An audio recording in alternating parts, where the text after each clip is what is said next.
So, okay, does this work? Here we go. Yeah. This was just to test me. This was just to test me, you know, because I said I want to use my hands. I want to use both my hands, and now I can only use one. But anyway, I'm skilled with one as well. So sorry, this is going to... I haven't drunk anything, I promise. So, yeah. But no, normally I write... I don't write anything down, as you can tell. I just make it up as I go along.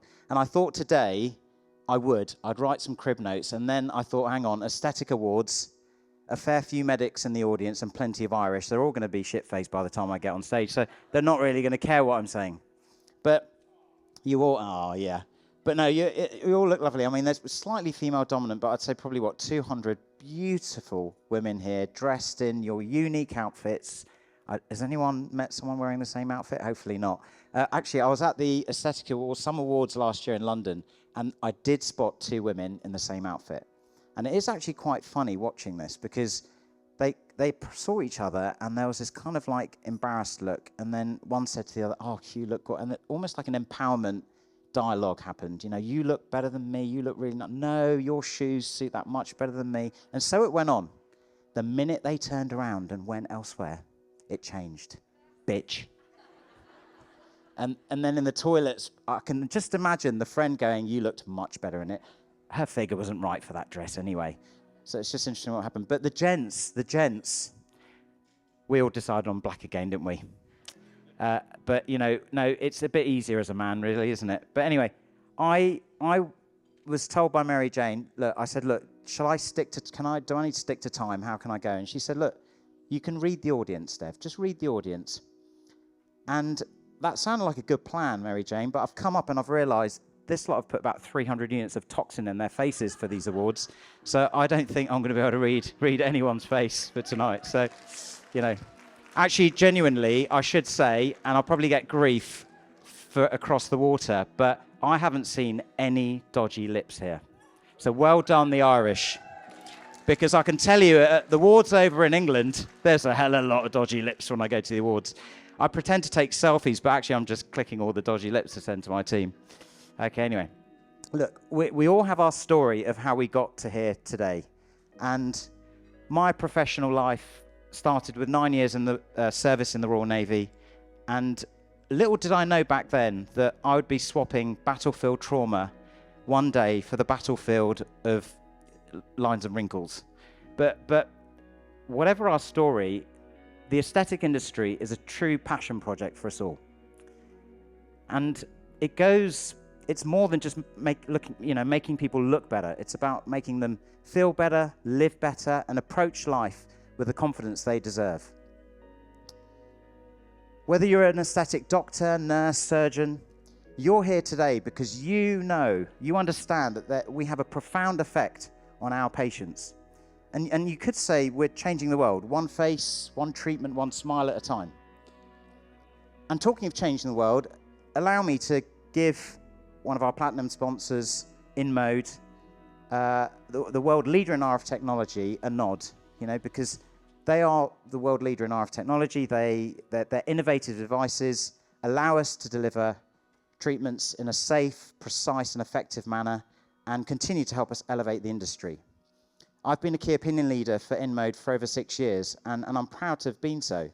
And it's not just about their devices, it's about the people, under the great leadership of Victoria Voicey now, and it is about relationships. But I'm equally excited to contribute to the future of skincare with Selderma, and thank you for that lovely introduction.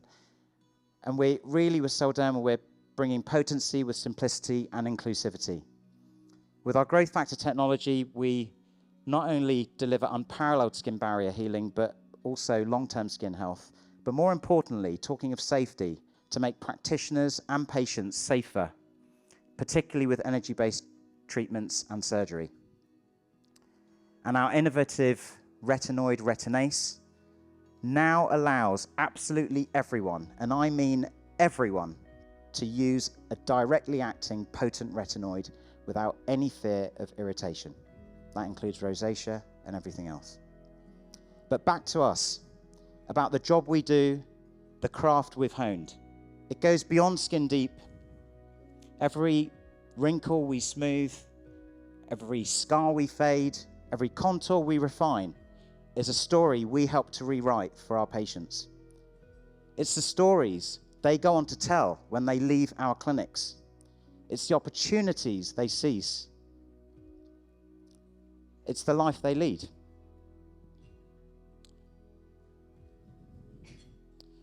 We, in this industry, have a profound, a deep privilege and responsibility.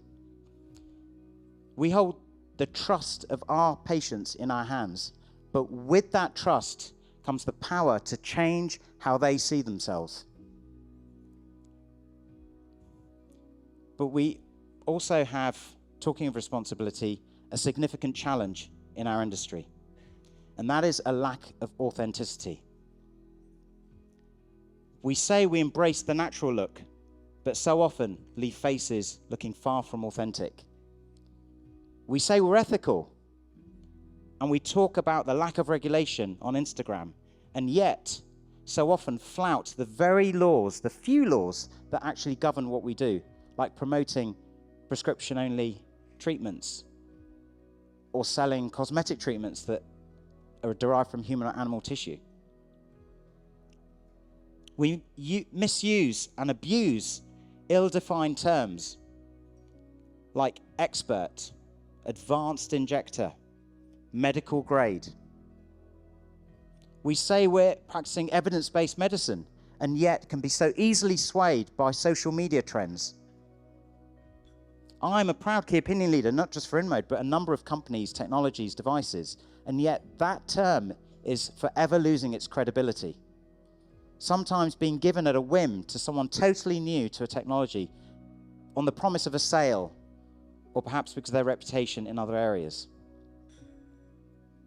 And so I ask everyone, firstly, the medics amongst you, to think back to when you first decided to enter your profession.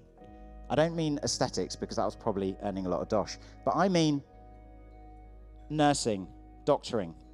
Think back to when you first thought, that's what I want to be a doctor. Because I think sometimes we need to remind ourselves of that, and we need to hold that close to our hearts.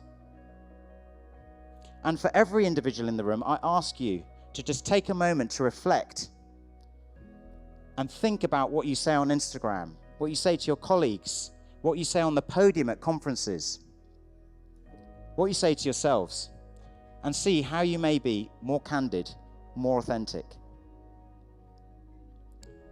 And I aim to lead by example, not only as in my professional life as an aesthetic doctor, but one of our core USPs at Selderma is a promise to never use misleading language in any of our marketing, even though it hurts our revenue to do so. And I ask fellow CEOs and MDs in the audience to try and breed and foster a culture within your organizations that dilutes out and eventually eradicates this trait that has become the norm for so many. And I know I'm not alone. I know many of the reputed faces in this room, and I know you feel the same. And a discussion with Michael earlier told me that he feels the same as well. But unfortunately, so many are caught in this blind spot. Then they don't have malice or bad intentions. It's the razzle-dazzle and the white noise of this sexy industry that we're in. And they just simply need to realize the change that is needed, and that they have the power and the influence to make that change happen. So we all need to come together to raise the level of integrity in our industry. Not so it's something that we aspire to, but something that defines our very industry. That's most of the serious bit done, okay, guys? Actually, before I conclude and we go to the awards are a funny thing, right? Because having been to many, and won just a few, 19. And it's funny because you come there and you have to be polite, don't you? You're all sat here and really you're thinking, hurry the hell up, mate. I just want to hear whether I've won this damn thing. Okay? And then if you are lucky to win, you're up there and you're on the gram within 2 seconds, aren't you? Right? And then you're phoning your mum and everything's great. If you lose though, well, not lose, there's no losers, right? But if you don't get that top prize, you've got to go into polite mode, don't you? I don't know how Irish do it. I'll watch today, but certainly in England, it's like, yeah, inside you're dying, right? And it's, yeah, well done, well done, well done. And then, you know the friend in the toilets who was telling you that you look better in that dress? She's now saying to you, who the hell was that who won? They didn't deserve it. Someone else is going, fixed. It's rubbish.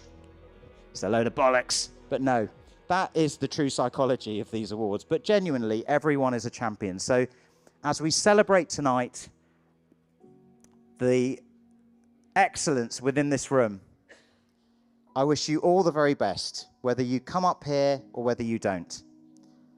And I ask you all to keep pushing, to keep driving, to keep learning, to keep innovating. Because we aren't just part of the aesthetic industry. We are shaping the very future of it. Thank you.